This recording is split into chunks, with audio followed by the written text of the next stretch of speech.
Vinland Saga, easily one of the best anime I've ever seen. Probably top 5 for me. Probably just stay there forever. I don't know. It's subjective, but it's like one of the few ones that get me emotional, get the chest all tight, especially season 2. I don't know. I really enjoy doing reactions to it. But this is season 2's opening. This is opening 3. I've never heard the full version. I'm very excited. This is River by Anonymous. Let's go. Oh, yeah.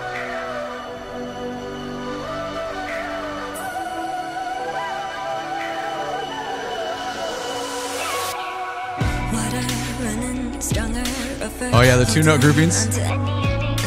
Oh, the groove is immaculate.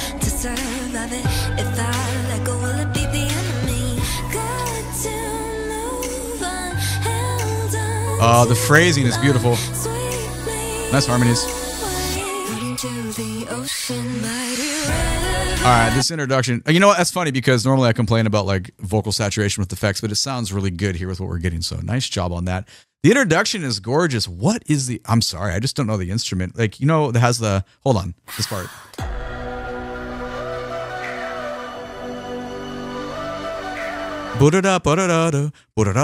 I should know that. It's like woodwind. It feels like, you know, it's like Scottish Highland, not bagpipes, but like something with proximity to that like implied European, like proximity to Viking type sounds. I apologize. I should know. But it works really perfect because underneath it's just a super easy chord progression, but we get this establishment of the backbeat. It's kind of like a halftime backbeat because on count 4, we have this like distant clave.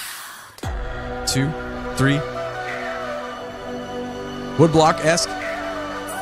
Strings underneath. But then, so smooth.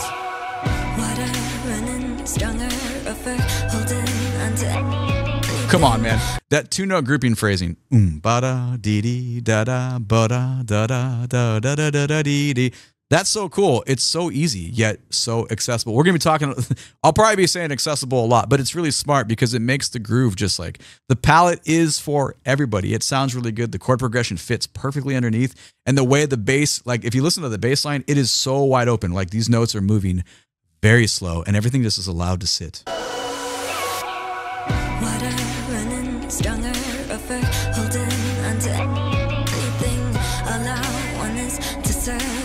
Not to be confused with the bass drum. Bass drums is hitting on count 1 and the end of 3. You're just getting 1 and 2 and 3 and 4 and 1. Super simple backbeat. But how well does it work? Obligatory. The answer is yes. Very well. It works very well. Okay. Last time I promised, we'll let it go on.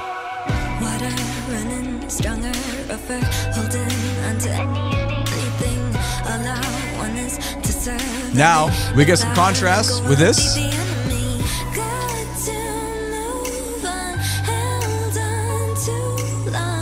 That phrasing, got to move on, held on too long, complete difference from what we just had and all that. Buddy, da da da da. That's so nice. Again, accessible to everybody because there's nobody that can't tell the difference between those two phrasings. Like that is genius writing. Something super simple, yet for everybody.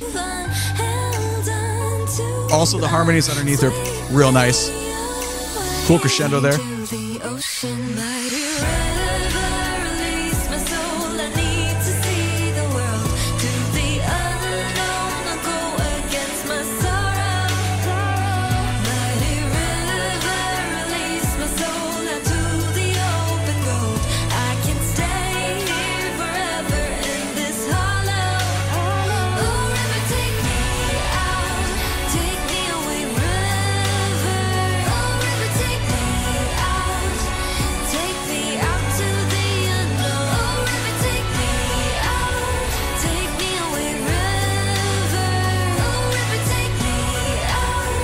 I've never paid attention.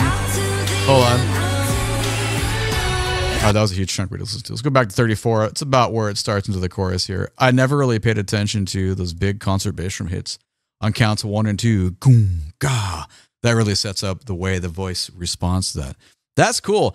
The other thing maybe I did. It's been a little bit since I did. I'm done with Vinland Saga. We did seasons 1 and 2 on Patreon, but did I pay attention to the fact that this is in English? I'm not really sure because, you know, if you're a friend of the channel, you always know that I'm viewing the voice as an instrument instead of like a lyric vehicle because we're listening to the concept of the composition, which is like from top of the score to the bottom of the score as far as a sound vehicle, rather instead of like the music part supporting the lyric part. I know not everyone listens that way. That's just the way I listen. So I'm kind of like, oh, wow, that's in English. That's neat.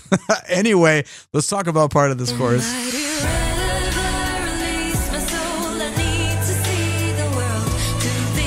So right away, you're like, well, yeah, the bass line's the same. The progression is the same, but what changes? So we get this involvement of hi-hat that comes in. It feels a little bit more percussive, but it's on the light trebly side. So it's not massively tangible. It's just there. It's like a subtle change. And then the flow of the vocals obviously is the main, like if you just think about the rhythm of how that is being given to us, that's the massive difference here. The ocean, mighty river, release my soul. I need to see the world. To the unknown, I'll go against my sorrow. Now, the other ones, if you listen to like kind of the middle of the mix down below, we have some response vocals that are kind of layering in there, the harmonic stuff that's being layered underneath that. And then you have like things that are they're very subtle. It's like it could kind of sound like a guitar. It can kind of sound like the upper register of synth lines going on there. And that's the main parts of the vocals on the chorus that make it really interesting. One more time, we'll let it go on, I promise.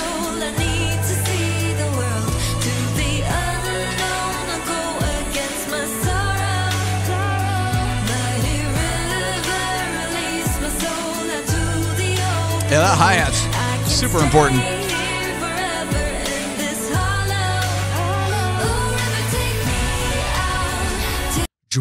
Bow. That's the stuff that I don't think I ever really grabbed on too much when listening to within the episode side of it because, we're looking at visuals, we're thinking about the story that's about to be, just taking it all on. So when you have it here in kind of this, outline here, it's just a little bit more entertaining. Let's go back about 7-8 seconds here.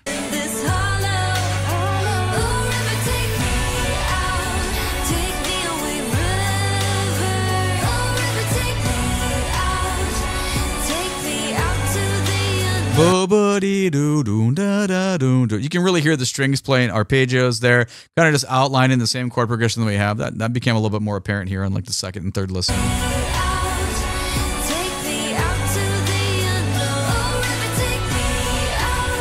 Fits really nicely.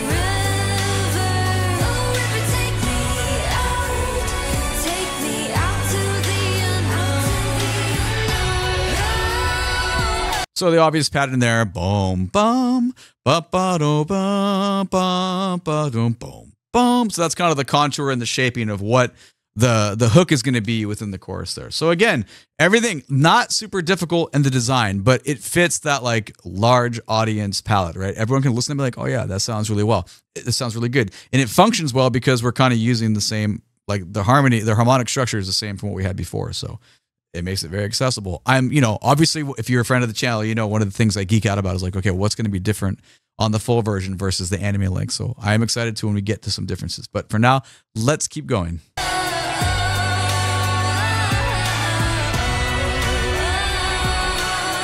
Out into the ocean. Okay.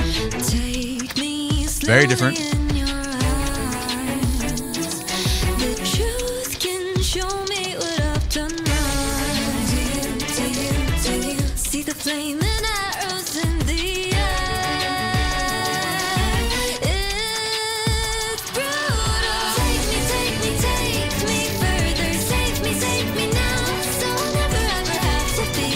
Oh, cool.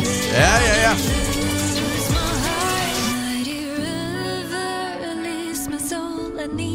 Oh, this is gorgeous. To the unknown, I'll go against my sorrow. Mighty river, release my soul into the open goal. I can stay here forever in this hollow. Oh, river, take me out. Outstanding. Okay, I was wondering. We just talked about like what's going to be different, and immediately we got something different. This happened at 128.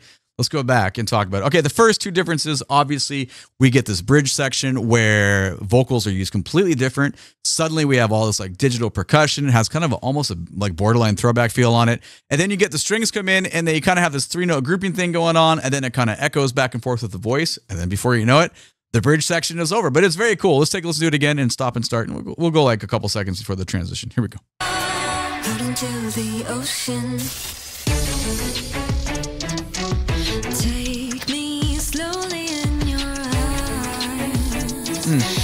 That's pretty obvious. We get the lick. Ba-da-da-do, ba-ba-ba-ba-ba-da-da. A little bit syncopated. We got some offbeat hits. This is all on the down, da-ga-da-da. But then this other side is on the up. Da-da-da-da, up, up, up, up, ba-da-da. So that's very cool. You get that established in the strings. There's like the cool, like, it feels like, I don't know, Genie in a Bottle, like Christina Aguilera type of groove underneath. You know what I'm talking about? It has like, it kind of has like a 90s throwback in the percussion. Then the response, obviously. I mean, and all these vocals are like super, like heavily saturated, but it works for this style. I guess, I don't know, man. Like, I'm a broken record. I usually am always complaining about that stuff, but you know, it is what it is. We're here to discuss the music, obviously, but you know, it fits this though.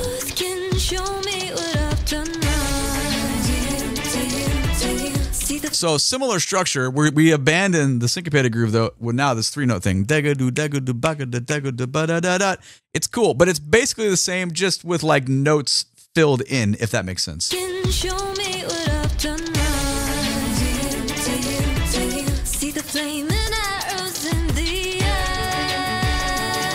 Now we get some variety. It's coming.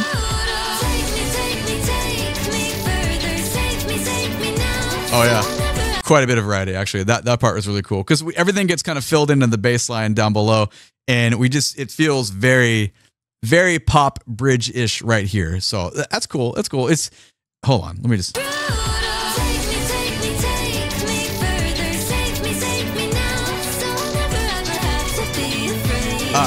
Yeah, okay. That's probably the coolest part of it. This does, like, you know, it kind of reeks of pop. It's like it's cool though. Like I really love the beginning. On the second listen here on this bridge, it's still cool. It's still cool. But I was like, oh yeah, this feels like it's like the summer of 1998. I'm like, yeah, I get it. I really like though how the string part echoes back against the voice line. Let's go back maybe like, I don't know, 10 seconds, and we'll let it continue on and see where we go. Do we have any other varieties in the verses that are to come, or is this the main difference? I'm not sure. We'll find out.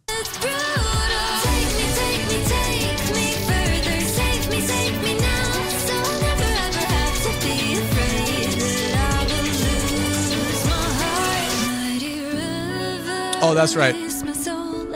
More of an acapella-esque kind of. Yeah, okay. I really do like that. The guitar work versus the keyboard work there, that's quite nice. I already forgotten that part had happened. So back a couple seconds, we'll grab that again. Need to see the world to the unknown, go against my sorrow. Mighty river, release my soul into the open goal. I can stay. Nice string use.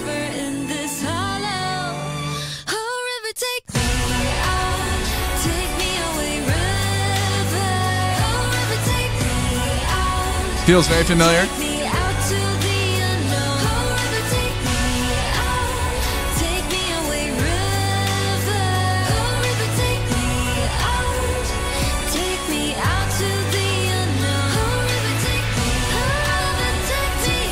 Little difference.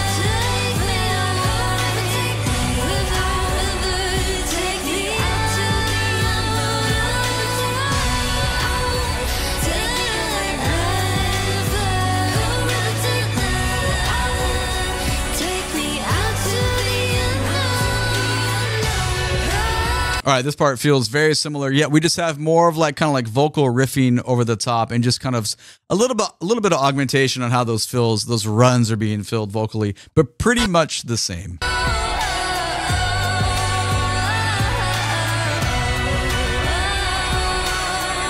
into the ocean. And there we go. Okay, hold on. Let's just make sure.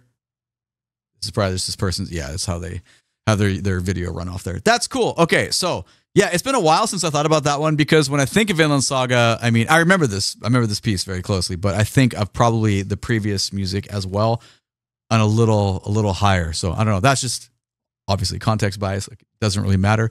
We're just trying to think of it as its own song on its own. So let me know what you think about that down in the comments below, please and thank you. Mob Psycho, that was so much fun to watch. It's like, where did the butt chin in anime come in? At least that's where I saw, like, the art style is just ridiculous. But overall, the main character, what a sweet, young kid. Like, they really did a good job of making someone very likable. I love the main character, but for me, it's the supporting cast. Like, it's primarily like Reagan, so ridiculous, especially anytime Reagan does one of his special moves. Like, I don't know why I think that's so funny. I just do.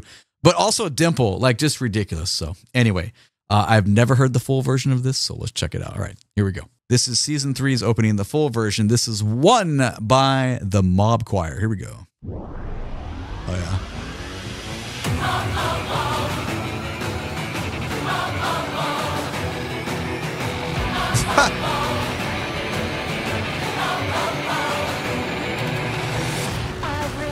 Right, so the introduction is like super short and sweet. I think the coolest part though is we get this build. Obviously, like there's this like, you know, like kind of a pitch bend as we find our way.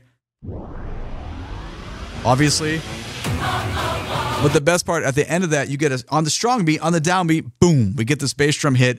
But then if you just like clap eighth notes within the bar, like here's quarter notes. This is the tempo of the song, 1, 2, 3, 4. But if you clap eighth notes, 1 and 2 and 3 and 4 and all that vocal callback is on the end of 1, the end of 2, the end of 3. That's just the upside of the beat. So we get just this little tiny bit. It's not much of a groove, but you know, there's just a little bit of syncopation. 1 and 1, 2, 3, 4, 1 and. It works really well though. I think it's cool. Also, there's like that da da da da da da da da. It's almost like tap drags and a snare drum, but it's like given to you on guitar, but then it gets like digitally modified, and we're just kind of pushing through, you know, kind of a J-pop chord progression, and we're gonna go places with it. It's short and sweet, but it's very effective.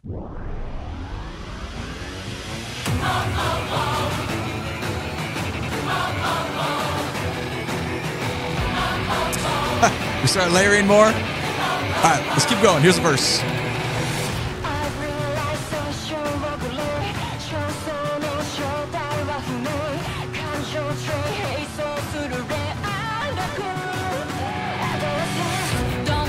Obviously more clean tone. Talk about it in a second.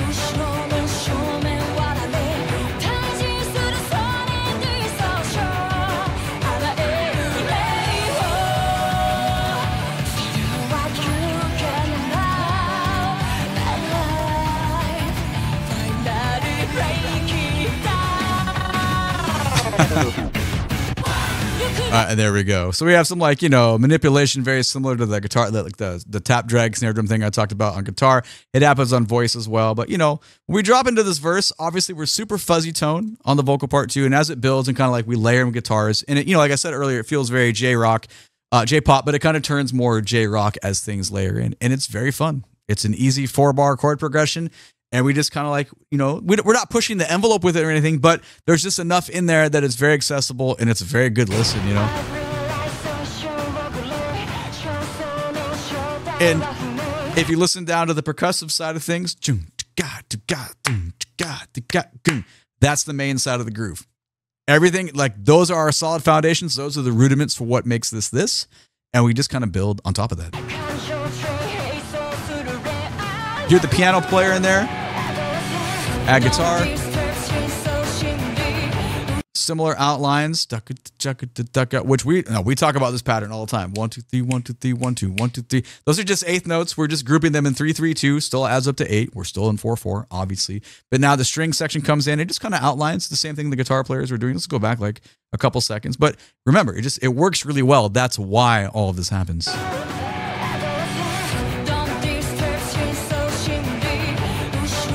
Especially with the 4 on the floor and the kick drum. Nice vocal lines. That's my favorite part. It's very lyrical. It's very legato. It's very smooth over what's going on with that. So it's very enjoyable to listen to.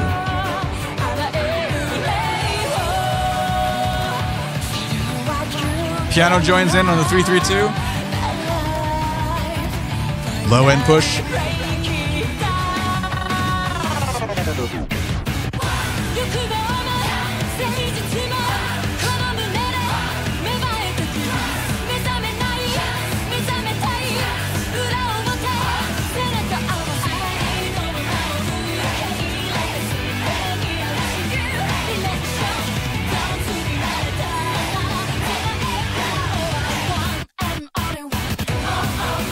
One and only one. All right, let's go back to what's going on here. I'm sure you noticed, but if not, we'll talk about it. So there's some similarities to the beginning. Remember, we got that strong beat and then the upbeats.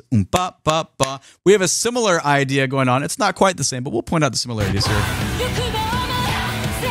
So we get strong. 1, ba da da da da boom, ba da da da da boom, So it's a strong downbeat and a little bit of a variation on how that responds, but it's kind of similar into like construction wise how we got those sounds in the beginning.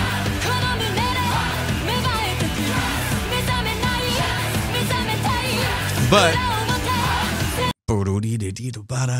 that rhythm guitar parts are just jamming right now. Boom, da, do, ga. Like drums feel way more rock backbeat. So there are some differences within the rhythm section with what's going on. But just like from like I don't know, a conception of the idea of like how this is going, you can see how those are kind of similar. Callbacks, backbeats. The main vocal line is, man, that's a nice rock melody. Like it's hitting hard. And those haze on the backbeats, that sounds amazing. So 2 and 4 are totally saturated that. That's cool. And then you'll notice the tom patterns on the drums get a little bit more animated there. It's quite nice.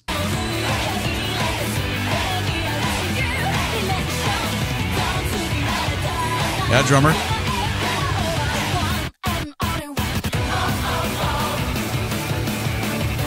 Similar material here.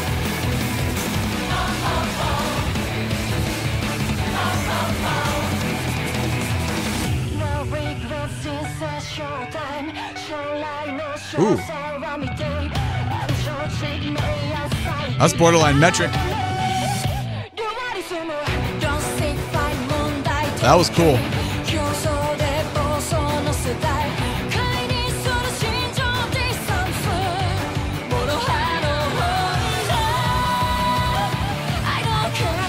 Little differences. A lot of similarities too.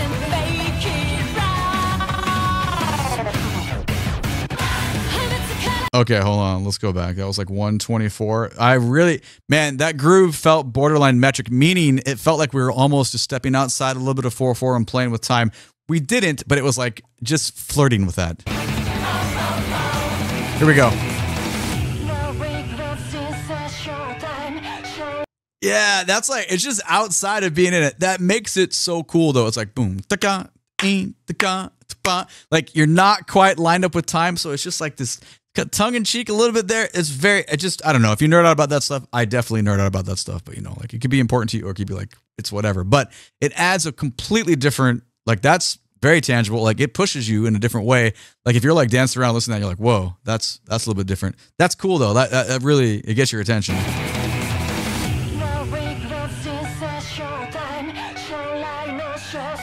Especially because the drums fall out, like the bottom is gone. You got like the guitar just kind of flowing flanger-esque like effects going on it. So that little like sonar part is like very, very exposed. But then drums and bass come back in, some slap stuff going on, and we're totally centered right here. Yeah, so, you know, the fact that we got that variety, like that's very important to me because as you know, variety is the spice of life, especially in music. So very enjoyable. And this all is similar. The way we resolved that, though, as far as how that line came out, that was different, though.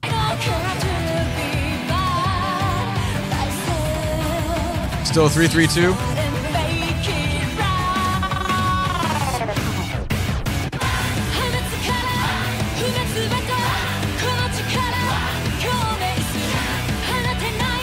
Very similar.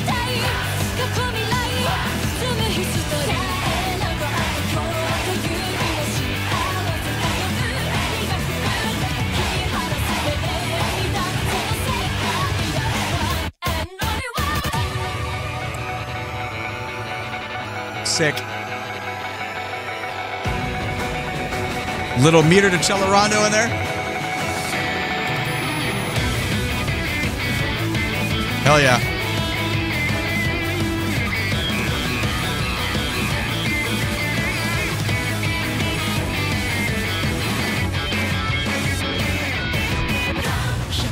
All right, that was awesome. Okay, we've never heard that part before. That's very cool. Okay, so now we know the purpose. That's like what? Hold on, was it like 2:30 that we get this? Nah, it's before that. Hold on. Okay, we'll get there in a second. Okay, so we come into this little bridge section, and you know, I geeked out about that little like sonar sound that was like borderline out of time. It was kind of like the precursor to we just have like a metered cello rondo, which means if time is going by, we're like like I sang it way quicker than it actually happens, but it fits within the concept of like a starting point and an ending point, if that makes sense. While everything else is just like really fluttering in time, this fits over the top of that. And you can like focus one or two ways. That's not true. You can focus three ways. You could just take it as a composite. You could geek out and like just listen to that rhythm alone, or you can listen to the rest of the rhythm section. But that's like the main way to take that in. Let's just check it out again. And you can pick which way you want to go with that. It's coming. Here we go.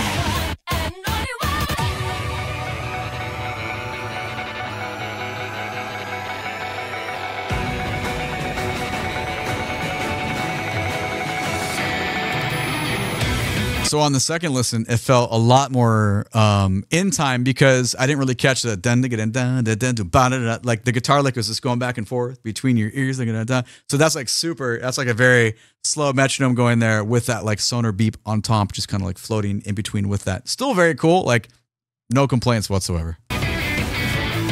Guitar feature, 100% badass.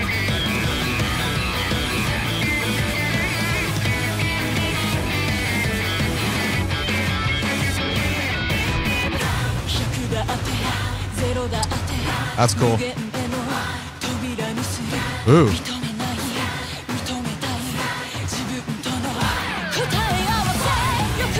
Okay, I like that section because we get a lot more exposed on the boom. Our vocal drops there because everything's gone except like basically like the drum set player supporting that. Here we go.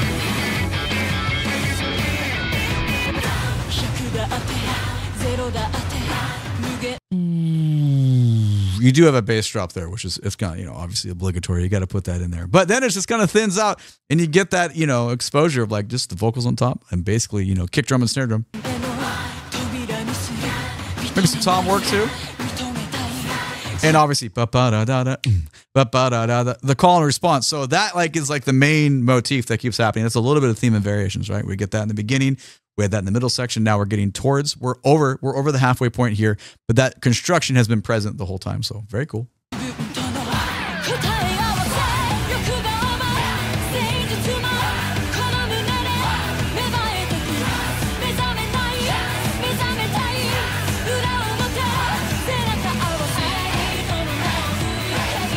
Back to it.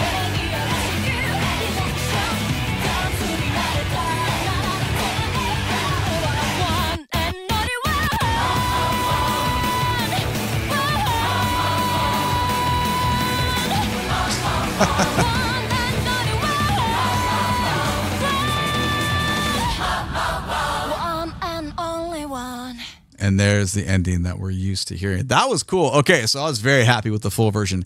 Like, this is like all part of the magic. I'm sure I'll probably say it in all of these like little reactions that we're doing, but it's a lot of fun to kind of, you know, you get so used to an anime length version and then you finally hear what is the full song supposed to be, and it kind of puts everything in context. So what did you think of it?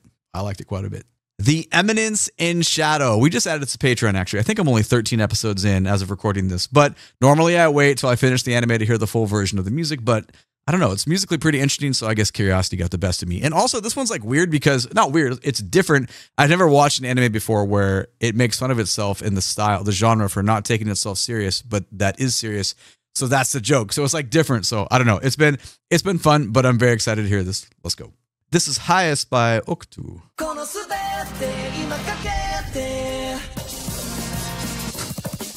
Oh yeah. All the jungle beats.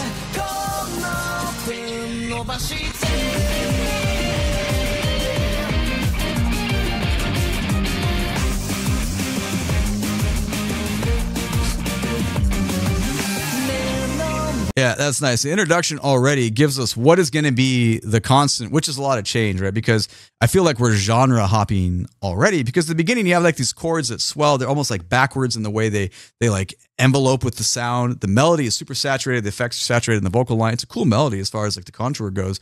But then you get these like 90s like jungle patterns, like left side, then it goes to right side. And then it hits, the drums drop in, we're 4 on the floor, and we're like a J-rock song. It's cool. I love how much it's changing, but I know it keeps changing, at least in the anime length. Like, I'm super curious to see what else is there, but listen to this, those waves of sound, and then that.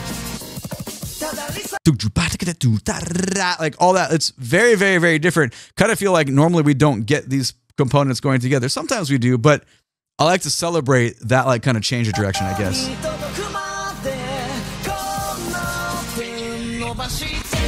And then the guitars give us a very different role. I mean, it's like massively different to the first like 12 seconds we had. So that's a pretty cool switch up.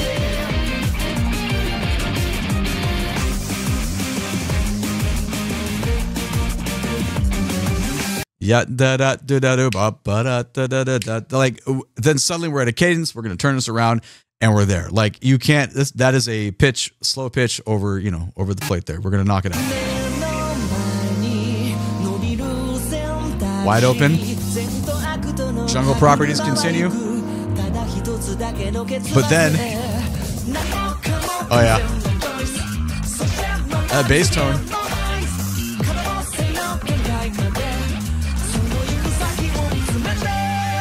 I love that the bass drum is layered with each one of those hits there. That's cool. I remember talking about this in one of the reactions. That bass tone there reminds me of Polyphia, just kind of like the sound that Clay gets on that. It's really nice. Let's go back. That's 43. Let's go back. I think this is far enough, maybe. Oh, yeah. Like this is so wide, open and legato. You get like little properties of the jungle stuff still happening. Let's just go. Hold on. Let's go back a little bit further. Bum, bum, bum, bum, boom, beep. But you can see the intervallic like choices. Like that melody is open to everybody. Very, very simple, nice, polite little leaps within the intervals and how that's being created.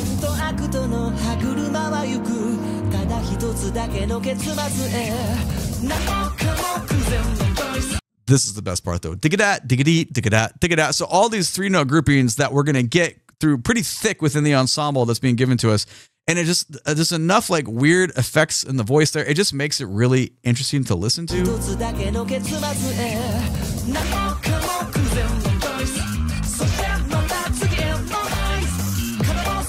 And then of course the bass drum kicks in here. Let's keep going.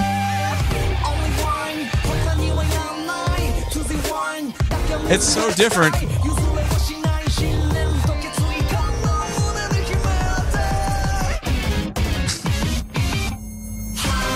Yeah, we're not even a minute in. That's like the 4th style of music that we've got, which is kind of cool. I mean, does it match the anime? I don't exactly listen to this and be like the Eminence and Shadow. Maybe I'm not in far enough. But also at the same time, it sort of does because it's not taking itself too seriously. You could, I think if we ask like 10 people, they'd be like, oh no, like, like you get 10 different answers on why it does. But we're here just really to talk about the music. But if you do have a little context bias, you can't like help but like, well, I wonder like how this kind of works out. I think this is my favorite part of it so far. Obviously, I only know the anime version. I'm very curious to see what else is going to be in here. But I just like all the tones and the cool uses of rhythm that we're getting within this. And now, hear me out, though. This part might be a little bit cheesy. We get this like little kind of like 1984 like kind of swing thing going on with these like ascending like digital triplet sounds. It's kind of cool though. It works with like the way the voice, we have a different style of effect on the voice here. I don't know, like it's just completely different. We just keep switching and then we're about to switch again. So let's go back one more time. Just kind of listen down to how these swing patterns are working and then we're going to go someplace completely different. Cool keyboard patches.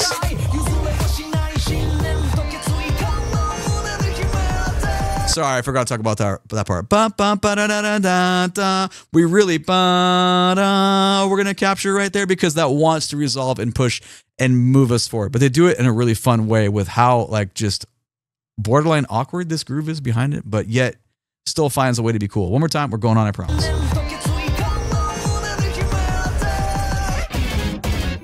Amazing. And then we drop in. Very traditional. Second time.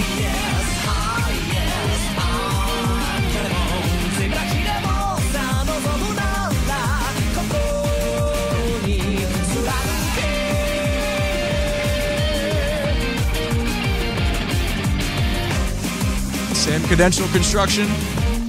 Now we move on.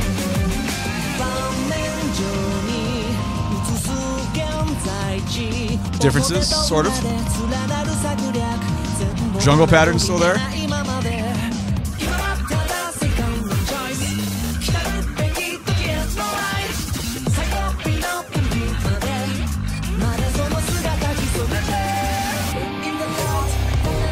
Still variety on it though, it's similar.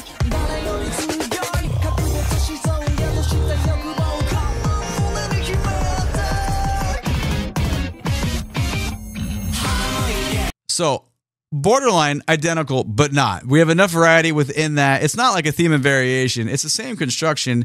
Let's see, I think it was like at 128 where this section starts. But there's like different things happening underneath. So the second time we get this verse,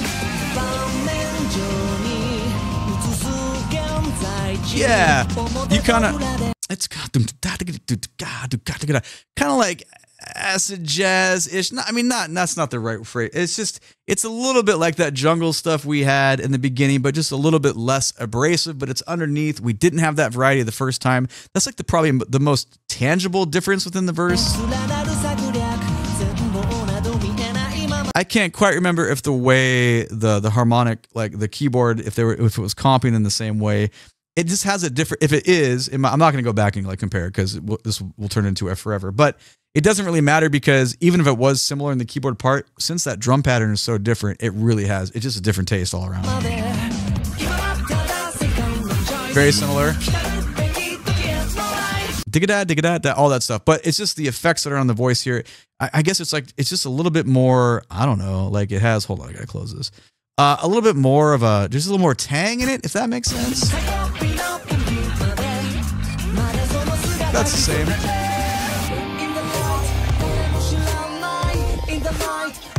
Yeah. So our swing part here with that kind of little stanky groove a little bit, it's a little less cheesy and throwback, a little heavier, and the whole groove itself just feels a little bit more weighed down with the style of voicings that are going on with all these synth parts. Yet still constructed pretty much the same. Back to the drop.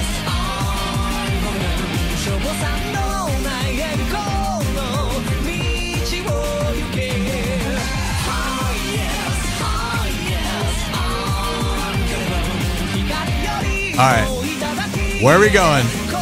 A bridge, I assume.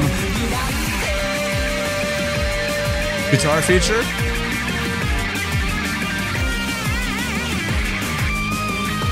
Ripping.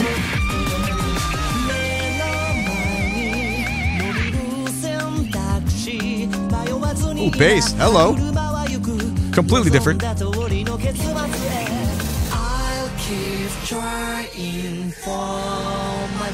Wow.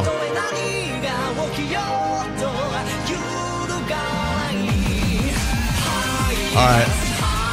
That's the best part about these videos right here. I love hearing shit for the first time. It's fun to like do with all of you because you've all heard it before. I would assume like you're a fan of the show, you're a fan of the music. You've heard the full version before. I enjoy doing this, truthfully. Okay, cool. So we get to the bridge. We rip for a little bit. It's loud. A lot of energy still going. There's a guitar solo. Like it kind of feels like 1989.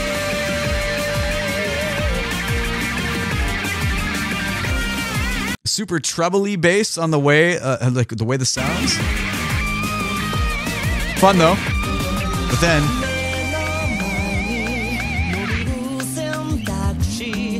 oh god, the tone on the bass. So we completely switched tones. Remember before we talked about, oh, it kind of sounds like Polyphia in the way that was. Now we don't have that at all with the way this electric bass is being featured. And space, click, click, click, space, click, click, click. We get cross stick on the kit on counts 2, 3, and 4. Everything else kind of melts away for a moment. We get like this little like, okay, we're floating a different way. Dynamically speaking, it's less loud. There's a lot less things happening. The jungle feeling's going away, and it completely supports the vocal line in a different way. I like it, man. That's very chill. Let's go back 10 seconds. I'll let it play through. Just absorb all the differences.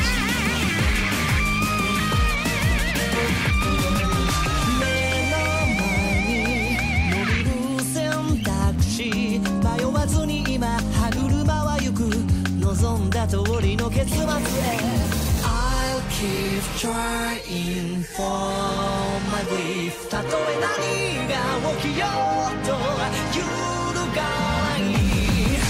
Amazing. No, I said I'd play it through, but we gotta talk about that. Okay, so we get extremely like back and forth, like down, then back down, like this. The way these rhythms are moving back and forth, the strings come in. The simulated strings come in. Like this doesn't really feel like, you know, like real players in the mix, but that's okay. And we get this like kind of back and forth to bring us out, and the vocals feel completely different.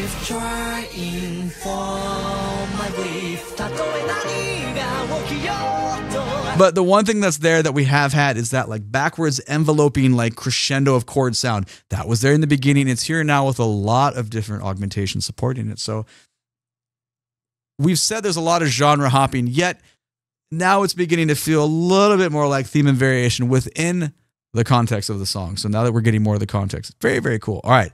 My assumption is that we go back, we hit the chorus again, we hit a verse, and then we are out, and it has like maybe a small turnaround, and we've probably seen all the new things. Let's find out.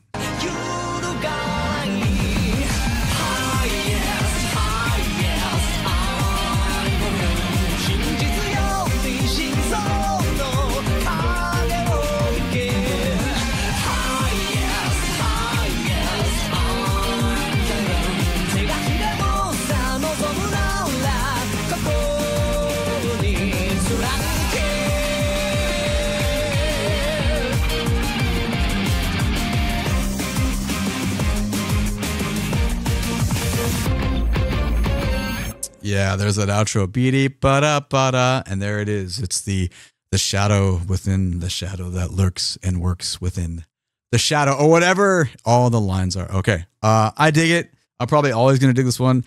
Yeah, I heard the full length a little bit early. It's okay. What are you gonna do? Let me know what you think about it down in the comments below. Violet Evergarden, one of the saddest things I've reacted to in Patreon. I mean, like, well, the whole thing is sad, but primarily that one episode in the middle. I was like, why does this have to happen? Pretty dark. This one and Your Lie in April, they got me. But anyway, it is what it is. The opening is a gorgeous piece of music. I've never heard the full version, so I'm excited. Let's go. This is Sincerely by True. Here we go.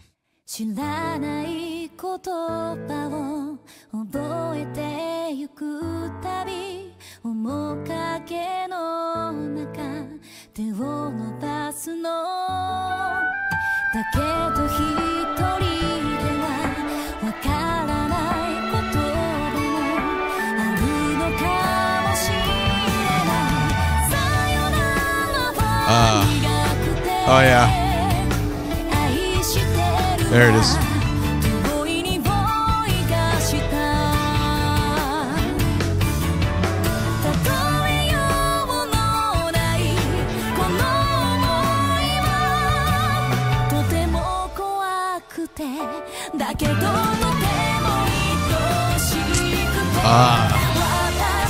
And there it is. What's that, you ask? Oh yeah, that's that sinking feeling in your chest when you remember what this is about. Okay, this is gorgeous, by the way. Let's just talk about it right now. The voice feels so different because, well, there's two things happening. There's piano playing arpeggios and very clearly lining where we're going with our harmony. And the melody is a very clean tone voice, right? It feels very organic, especially in comparison to everything else we've talked about in the video up to right now. That feels really great because I know this is cliche, but less is more, you know, sometimes it's very true. And just look how this comes in. Like, it says so much. Repeat it. But now the layering, that is absolutely gorgeous. Woodwind comes in. It feels like upper register clarinet or oboe, like just kind of like floating in there. And then the kick drum comes in, the snare drum's there. We got string accompaniment. This is absolutely gorgeous, but it's not done being gorgeous because it progresses through this and then the main part drops. And you're like, oh my God. Very schmaltzy. And then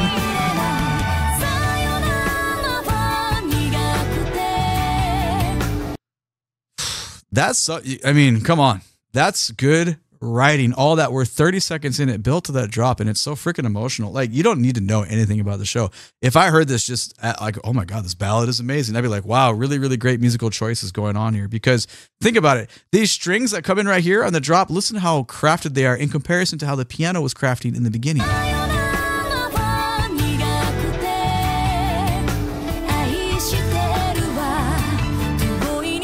It's really, really smart there. And then the bass player is so spacious with the lines that come in, and everything just fits the puzzle perfectly.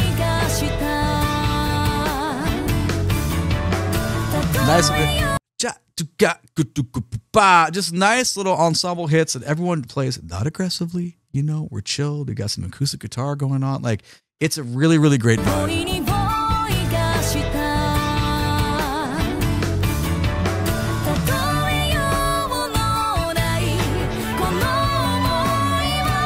Cadentially, we move through the progression. We take away. We bring back. Let's keep going. Oh yeah, the triangle.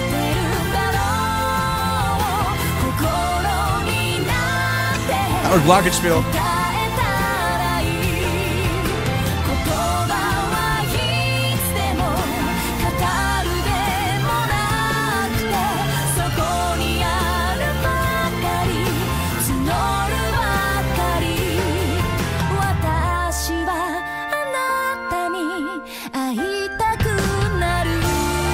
I don't remember those flute lines right there. That's really cool. Okay, so I always made these jokes when we were listening to it, when we were doing the reactions. The part was like, do, do, do, bang. And there's like Glockenspiel. It's like one note, but it's so loud because if you're a percussionist and you've played Glockenspiel, you understand. If you haven't, man, if you play with like little tiny brass mallets, they cut through anything. And when you're up like close playing them, it's so loud. It's so loud. Can you hear that? Here it is. Okay, I know I'm geeking out, but the rest of it's great too because the strings are so schmaltzy. They're like we're like dancing back and forth and flowing. But I'm always, you know me, I'm just gonna hyper geek on the little silly things. But the ballad side of it is absolutely gorgeous. Bass player sounds great, outlining. Right there, boom, bum, weedy. The way the bass player turns on that again with the vocal line, that's great playing.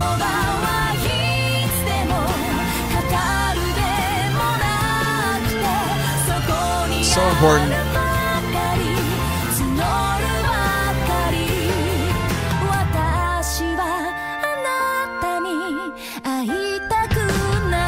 Yeah, that's borderline. What I love about that, it's so close to the intonation, meaning the tuning, like the way the frequencies are like rubbing against each other because they're so up in the stratosphere. It's almost out of tune, but not quite. And I love that because that just makes it feel a lot more real on these like high-end flute lines compared to the voice. Again.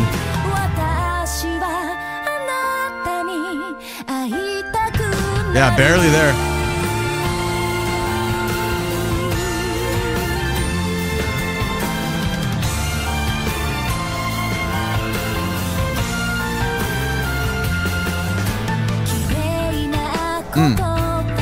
Interesting.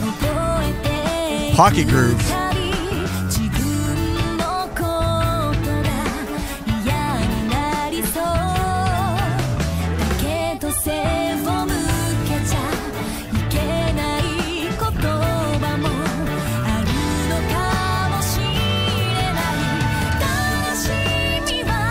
Well, that was interesting. I didn't expect that to happen. God, I didn't think we'd get more into like kind of a heavier side on that backbeat. Like I was okay, like the ballad suddenly we've changed characteristics.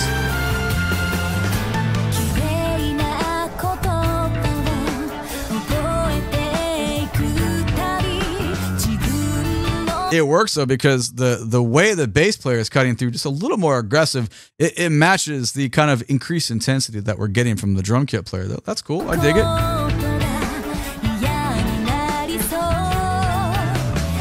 I'm not totally sure if those string parts are the same as what we had before. They're very like, we're just outlining the chords as we go, and it fits really well. They're just a little bit more exposed now because of the way the bassist and the drummer are playing. It might have been the same earlier. I'm not totally sure. That's way exposed.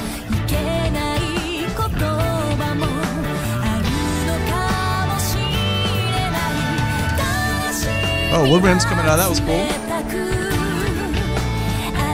That feels different.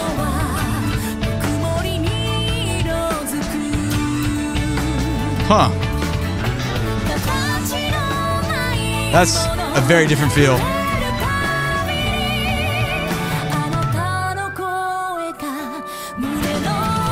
Nice doubling there. Okay, that was interesting. Do I like that? I don't know yet. I need to hear that again. That part, like, it's so gorgeous in the other version of it, but now it has a really, well, you know, but this is context bias. I'm like, well, you know, our main character has a lot of sides, and we do see a lot of sides from her within the anime. So this is more the abrasive side. It's a lot more coarse, so it could match that. I mean, I feel like so many, I don't know, man. Like art is wonderful and art is wonderful to discuss and it's so subjective, right? Anytime I do any of these things, you know, like sometimes people find reasons for every part of the song and how it like, and a lot of times I'm like, yeah, you know, or the musicians were just writing music and it just came out this way without them really knowing the nitty gritty details. Like sometimes that just happens too. Yeah, this is interesting. The heavier kind of backbeat infused, I will say it's an infusion side. I don't know if I like it yet. That's 226. I'm just going to go back to like 206 and just grab this again.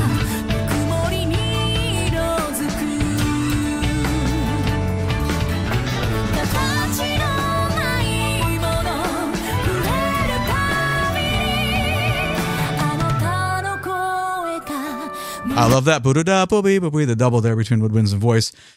Yeah, it's cool. Like, I don't know. I'm so used to the way it flows. It's a little bit more beautiful the other way. This has some nitty gritty to it. It's cool though. I dig it. Like the bass player is really taking not liberties, but like just really sticking out there and being super like, hey, don't forget about me. I'm right here. Where before I was like, yeah, I feel you. But then the other part, that cascading line comes in with the vocals and I'm like, oh, you're still there. Okay. You're making yourself very present. It's cool though. Like, no hate or anything. We're just talking. Let's keep going here.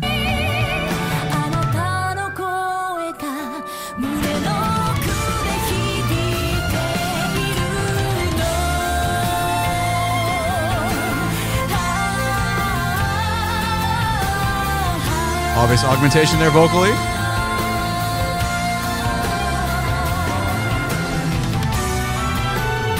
Key change. Gotta have those.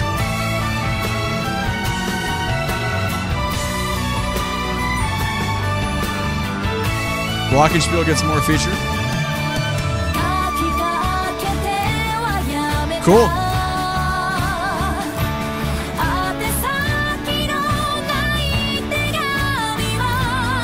Okay, wasn't expecting.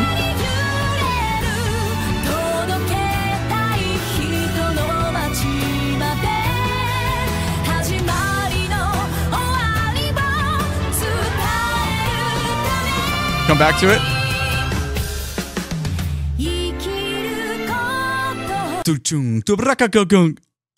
Nothing. Okay, I dig it, dude. I was like, whoa, the rug is gone. Okay. The bridge was dope. It was very different. Then we got our key change. We came back. I don't know if we're back in the original key, but we've now traveled once again. We probably are, but I don't know. Okay. Let's go back like 20 some seconds or so.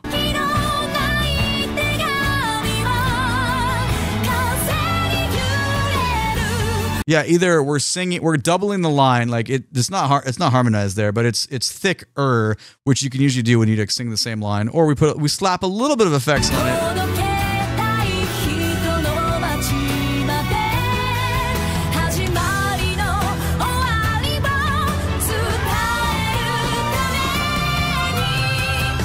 That was nice. Coming into the key change. Listen, so the string usage here versus the bass player, it's a really nice little, hold on, let's go back about 6 seconds. We'll grab it. We'll let it go this time, but just appreciate the stuff the rhythm section is doing right here to get into the key change.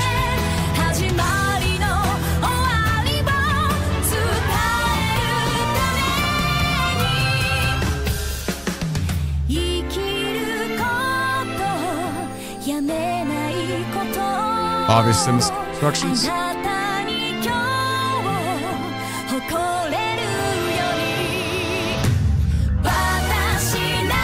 There we go.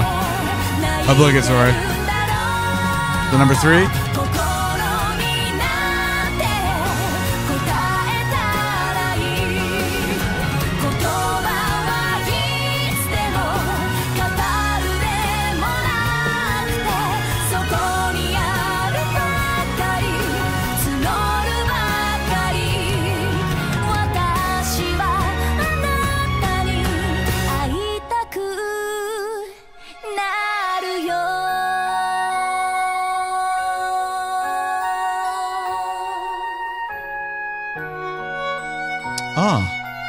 Nice.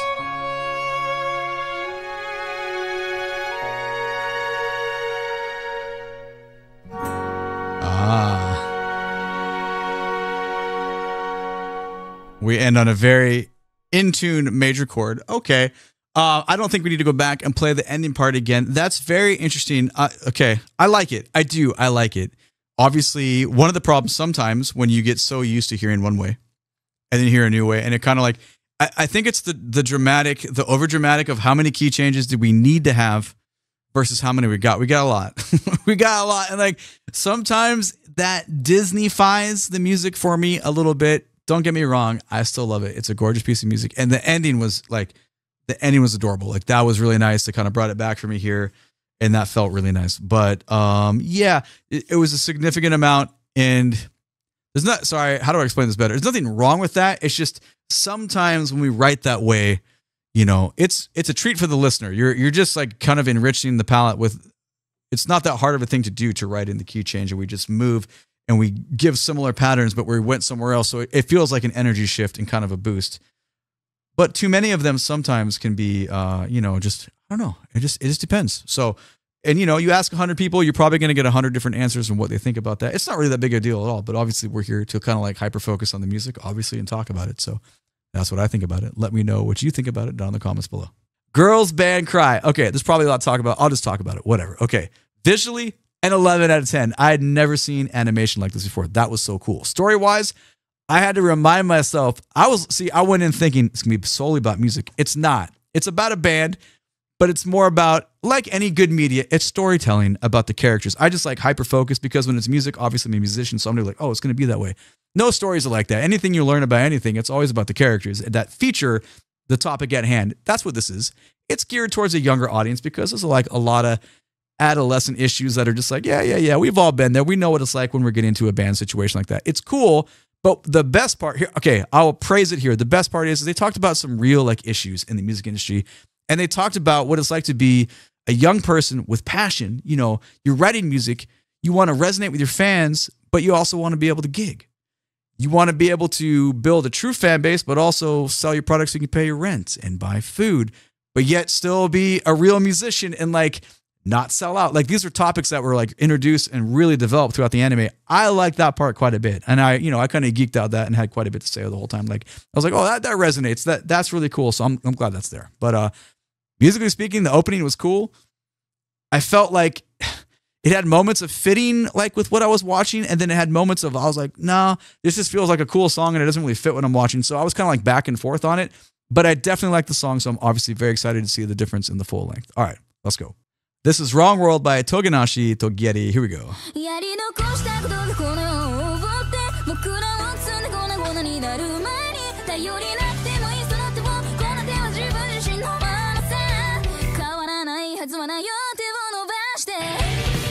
That's out there. That's like, it's actually pretty complicated. Like the rhythmic delivery of that melody is pretty challenging. Try to sing it back. I dare you. Like it's pretty cool though.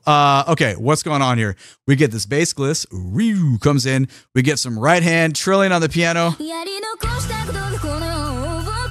We're in the box. We haven't fallen out. We're not gonna fall out. We almost fall out. I do have an analogy for this. I'll give it to you in a second. But then we double up in piano. But then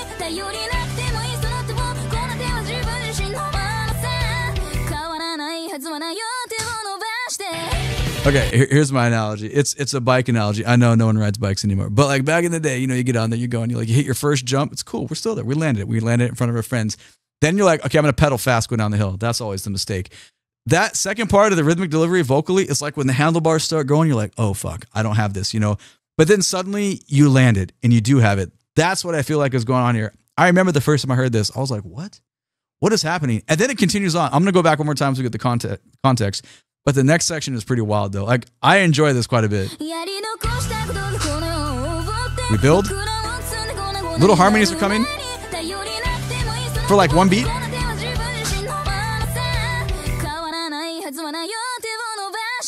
right, we're in the pocket. Okay, we're rocking, grooving here. But seriously though, we get to this like rock part, but the piano feels like some like weird rhythm game that like is just fake. Like it just like, I mean, you can play that part obviously. It's not like impossible. It just feels more like an arcade game, if that makes sense.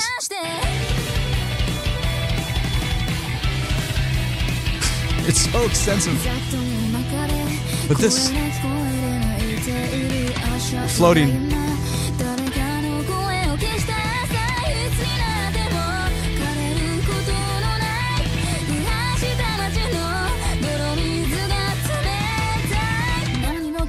I absolutely love that part of the song. I absolutely love it. Let's stick with the bike analogy. This feels like bad shit has happened again. It's slow-mo though this time. Like you're like following, but you're like barely catching it. And we're going and something else happens. It's so like just unconventional because we don't have any like rhythmic stability. It's not stable, but that is the stability because you get it consecutively. It keeps happening. So as soon as in music, when something that's like not like totally the norm or what you expect to happen, like it's like deceptive, whether it's a deceptive cadence, meaning the chord changes go somewhat like, oh, I didn't expect that to happen. Maybe it's within the melody. Maybe from this instance, it's within the rhythm structure. If it keeps happening, then it becomes a foundation. So it no longer can be weird, but it's weird for a couple seconds. But that's why I'm saying with the bike analogy that we landed. Like that shit to me is super cool. Like I love that kind of style and design.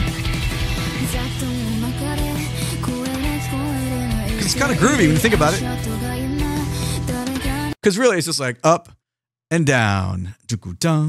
It's actually pretty straightforward. Once you hear it like 2 times, you're like, oh, okay, that's what it is. But on the first time, what do you want to think on first time listens? It's like, oh, this feels pretty rocky. But that's why I like this stuff.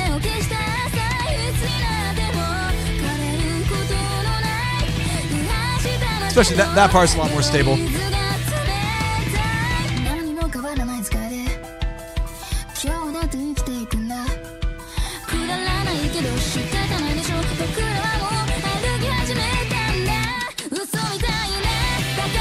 That's awesome. Suddenly we have all these 3-note partials being like the rhythmic focus. We go on somewhere else and then we get to the drop. Like that's cool. We probably could have just listened to like 50 seconds before we stopped and talked to that, but I just didn't want to because there's so many cool things going on that I appreciate. But I think the only weird part is like, I mean, it's not even that big of a deal with the voice gets so saturated in effects and we come back out of it. But you know, hey, it does match a little bit of the chaos that we get from the characters and what they're giving us. So there's that. I went back 10 seconds. We'll let it play on and get into the drop here.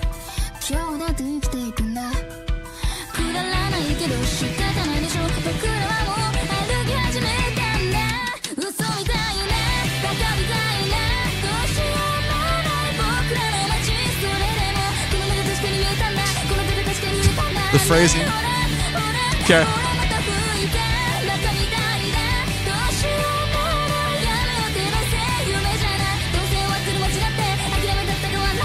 Goddamn.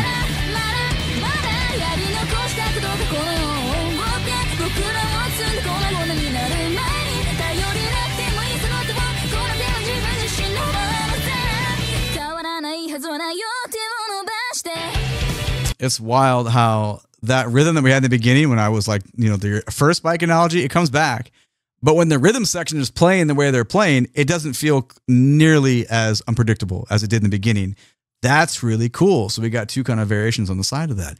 The 16th notes in the vocal line is freaking hilarious. That'd be pretty hard to nail and get it perfectly clean. Like that's where it's like, okay, let's take this and snap all these rhythms in perfectly. I went back about 20 seconds.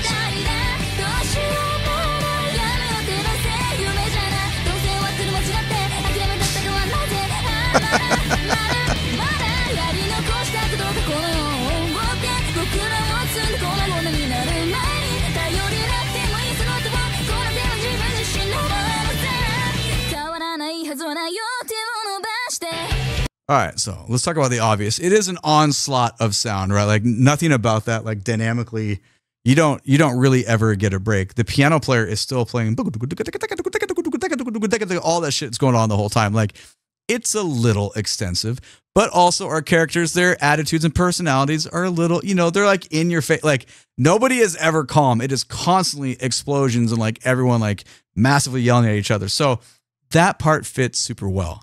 Again, I'm not reading the lyrics. If you're new to the channel, we focus on the voice as being an instrument and just the way it sounds. Granted, we miss out on messaging. We totally get that. I get that. That's just the way I've been my whole life because I'm way more interested in what does the voice sound like versus what does language like just give us right away. Because I don't know, when things are super poetic, I geek out on it. Trust me, I do. But sometimes, you know, in pop rock, we miss out on those things. So I've been kind of accustomed to just kind of go a different route. But with that being said, the demand here is pretty extreme. So that is very cool. Let's go back about 5 seconds here and see where we go. What's up next?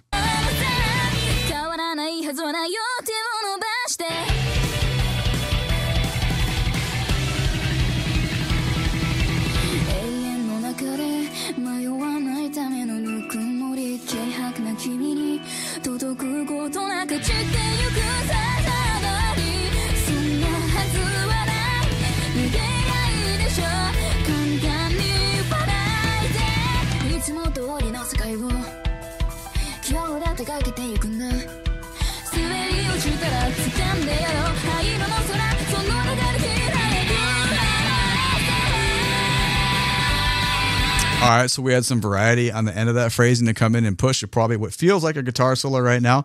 I just made a comment. I was like, it's an onslaught on your ears. Dynamically speaking, it is large. But then immediately right away, we broke down, kind of almost a lowest common denominator, put a massive amount of saturation back on the vocals. That happened again. And it was cool. And then we had very, very similar construction. I don't think we need to go back and get that. We just need to acknowledge, cool, we had some dynamic variance. Awesome. That's great. But this transition, this is 2 minutes. Let's go back to like 150. The transition feels different because there is no breath. There is no breathing spot. We push directly into it. 1, 2, 3, 1, 2, 3, 1, 2, 3, 1, 2, 3. Right into it.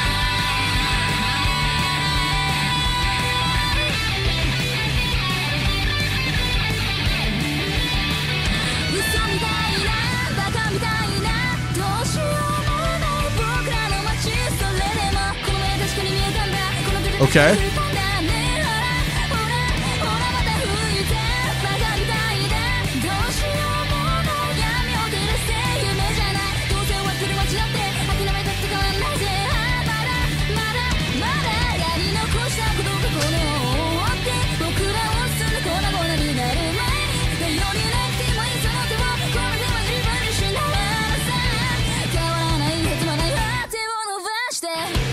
Different chord underneath that last phrasing. Cool. All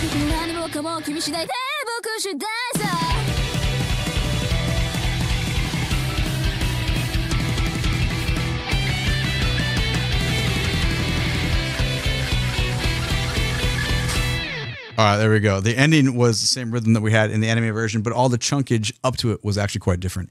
That was fun. Okay, in the last like minutes, hold on. I think we will listen to the last minute again, maybe like at 1:55 here.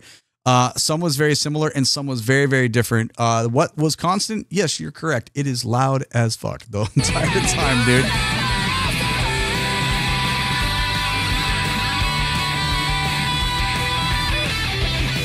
Yeah, because that effect right there, it's kind of cool. The vocalist sustains on that loud note. Our piano player is once again Bernie Sanders, and I'm once again telling you to listen to all this outline, all these like, we're just flowing through the arpeggio. Cool, cool, cool. Onslaught, onslaught, onslaught. But then the guitarist takes into the same register that the vocalist is suspending on, and then we get this like quarter note triplet, beat go go got go go go go got figure going on. So that was pretty cool. It's just everything is so goddamn loud.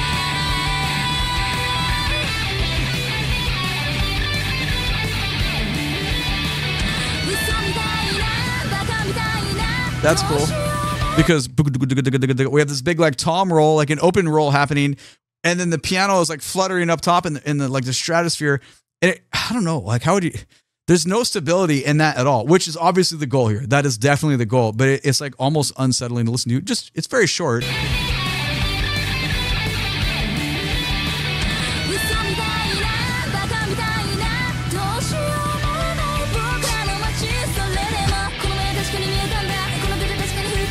The bass was like on a little temporary drone for a moment, and then we get and the kick drum to bring it back. So a lot of fun little ideas. Like, sorry, I'm not naysaying this thing at all. Like, it's cool. Like, there's just a lot happening. I think it's primarily just how loud it is. I like a lot of variety within a song. It's cool. These like I'm also just my volume is probably different than yours. I could just turn it down. I could, but I also like to hear everything very impactful. If you know what I'm saying. It's taxing. It's taxing.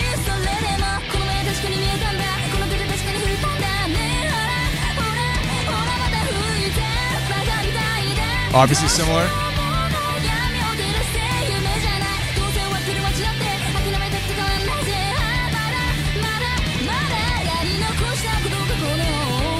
Very similar.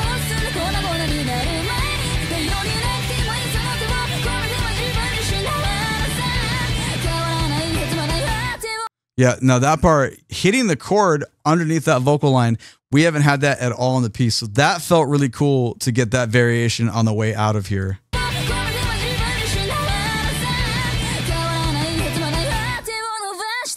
And you resolve it immediately.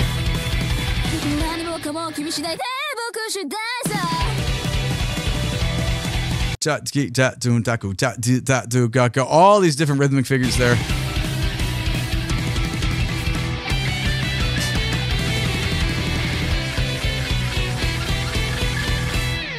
And then we end. Okay, there it is. So yeah, it definitely is taxing. Now, obviously, when you do a normal listen, you don't stop. Like we're not doing like surface level analysis when you listen to it on a normal listen. So it wouldn't be as loud for as long. We're just happening to do it here. So take that with a grain of salt. Okay.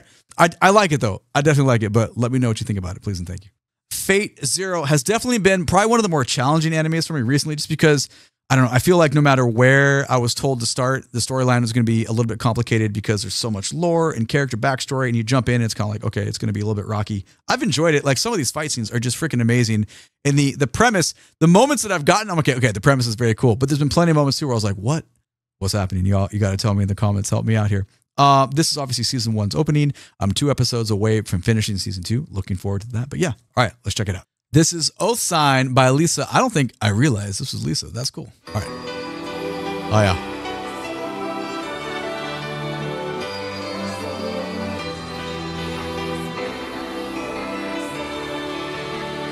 But then, all right, sorry to stop us real quick, but this introduction, I remember the first time I heard this, I was like, whoa, this feels like a ballad. It feels very, we're going one direction. And then suddenly when the verse hits, I was like, oh, this really didn't equal that. But it works. It works really well. But it just turns into such a great rock song. I mean, obviously I have context of that already, but I just remember thinking this intro did not set me up for where we actually go.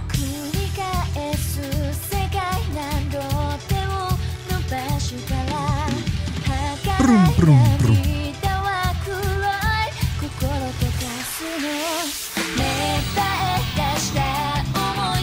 Yeah, man. I like that quite a bit.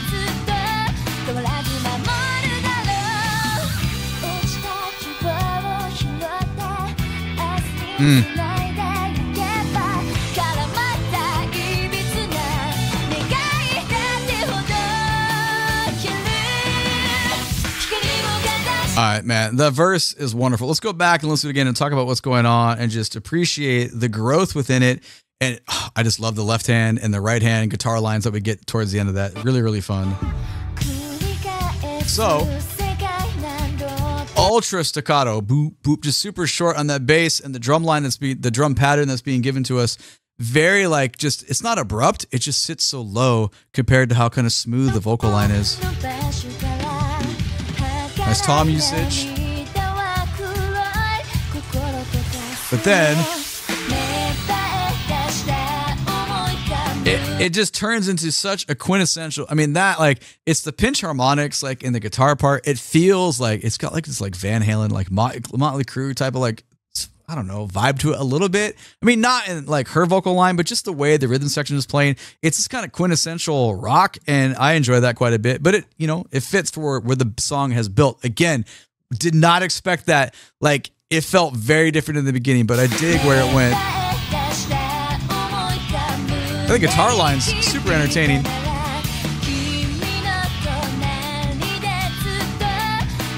But the other part, so before we get to this rhythm break here and this change up, the part that's really cool about that is that could easily get mixed super wrong. The guitar parts, they're cool, the harmonic stuff, the distortion that's going on, it's nice, but it's not loud. It's very just mid-range in the mix, and it's still going to fit perfectly under her voice. And I just, for the listening experience I'm getting, it's very nice. And I was like, oh my God, dude, I love the way that feels. Just one more time, just hyper focus on the guitar line that's going there and just kind of compare it to where the vocal line sits just above it in the mix.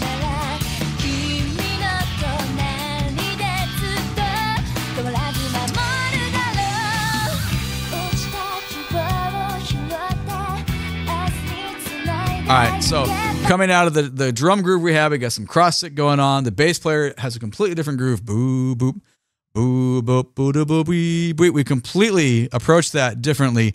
But the best, well, it's not the best. That's subjective. The most interesting part to me is left side guitar versus right side guitar and what's going on there. This is 44. I don't know. Let's go back to 37. Notice the drums, notice the bass, but hyper notice the guitar line.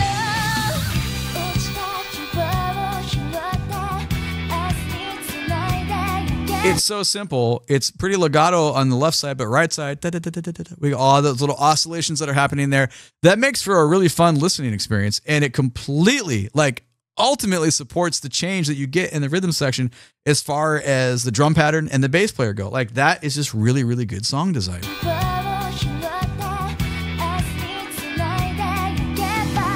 We build out of it, obviously. Strings come in.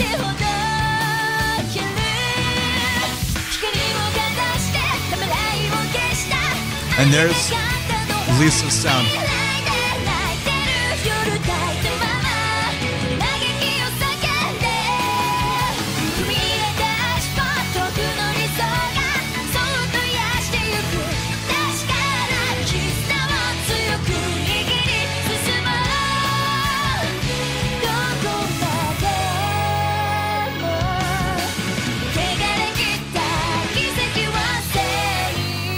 Love that. Okay, so that's cool. That chunk, her voice really comes into her register. Obviously, dynamically speaking, she's a lot more aggressive. You can hear a lot more context and I guess like characteristics in her voice as she gets very aggressive on this part on the drop. I think that happened at like 50 seconds. And we leave it, but the comments I made about it kind of sound like Motley Crue, kind of the older, like the pinch harmonics, kind of old school rock. Now it feels like, oh yeah, this feels more like an anime song. It feels way more like J-pop. So I dig the fact that we taste that a little bit and then we kind of just morph into this other thing.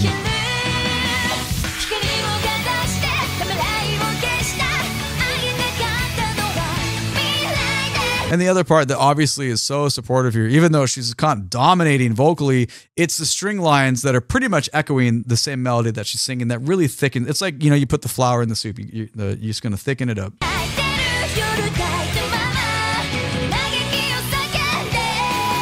They vary a little bit.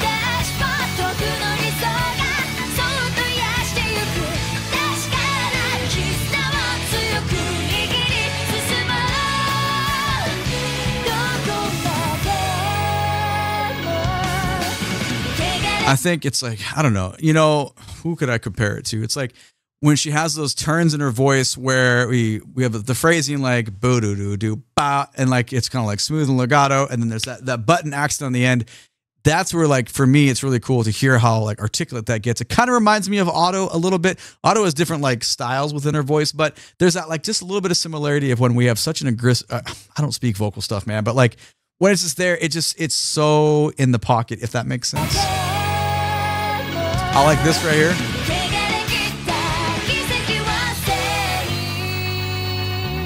Chord resolution, beautiful. All right, here we go.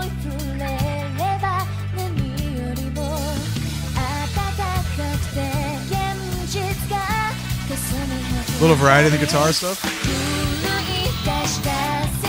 It's back.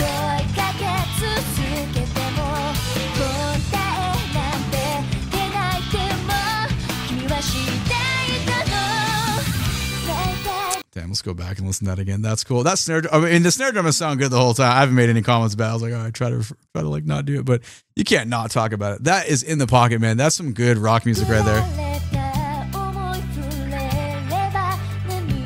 But listen, man, like the hi-hat usage right there, we're opening it wide up, and we do this all the time. Like obvious, like it's used in everything, but we get those guitar callbacks. We get that left side versus right side happening again. So you get these similarities. It brings you back. It's a reset in dynamics. It keeps you interested. But there's just a little ba ba ba, and then boo-bee, boo-bee, a little variation how we're coming out of that. So musically, it gets a little bit more complicated than what we had before, which makes it interesting.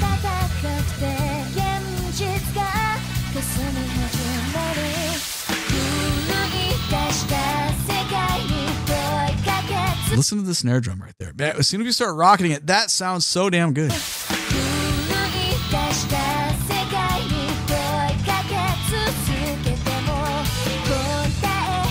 Boop, wee da. I don't know if we had those string accompaniments before, but it sounds really good right there.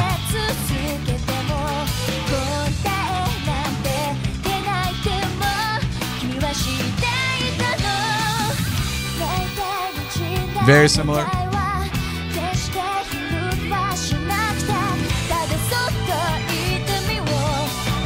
Basically identical.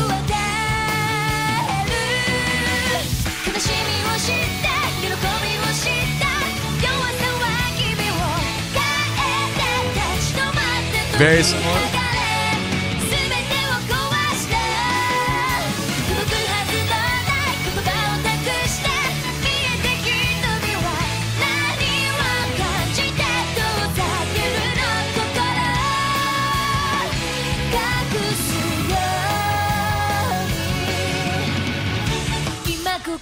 Here we go. Huh.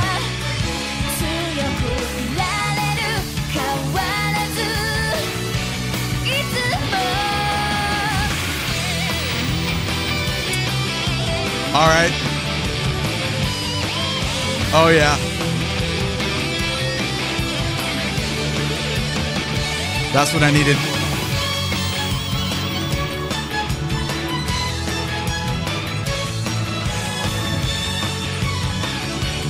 Take it out.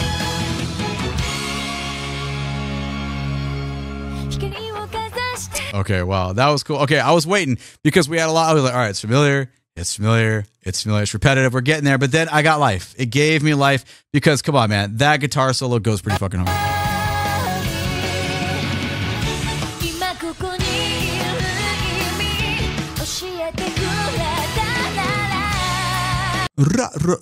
I like it. We get some space. We're giving us something. Just little hits. Nothing's complicated, but we do have some arrangement. Like there's something moving that's different because we get in the rock beat. It's cool. There's nothing wrong with just staying on the rock beat. That's fine. But you know, you're like, cool. I get it. I get it. I get it. But now we get this. It just kind of resets the palette a little bit.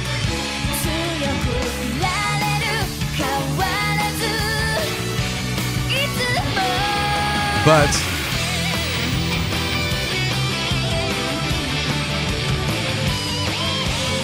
come on, man. That if that doesn't take you back, I don't know what does. That is like such a feel good.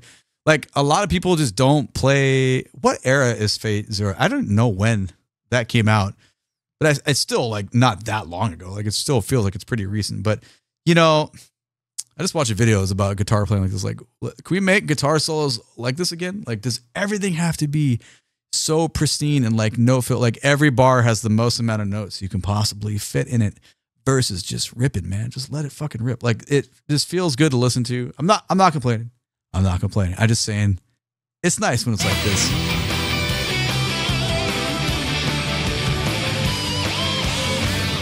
Oh wow, what with the whammy on there? Come on, man. Like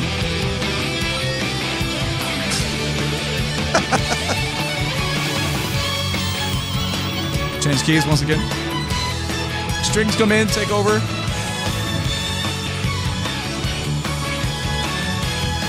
All right, let's let it finish out.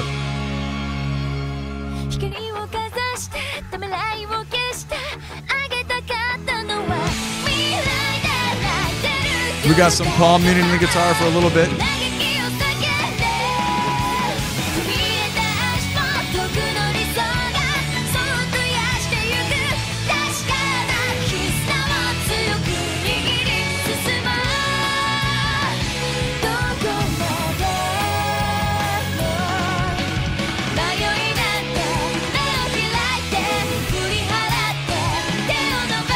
Oh, good bass playing right there.